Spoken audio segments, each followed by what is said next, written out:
বাংলাদেশের সাথে মুক্ত বাণিজ্য চুক্তি করতে চায় কাতার। এজন্য মধ্যপ্রাচ্যের দেশটির সাথে একযোগে কাজ করবে বাংলাদেশ।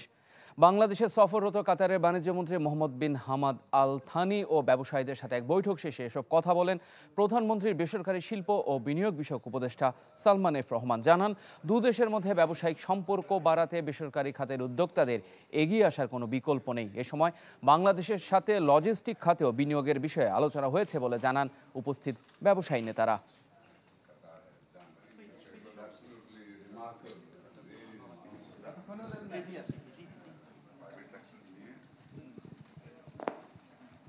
আমরা একটা ফ্রি ট্রেডের এগ্রিমেন্ট করতে চাই কাতারের সাথে।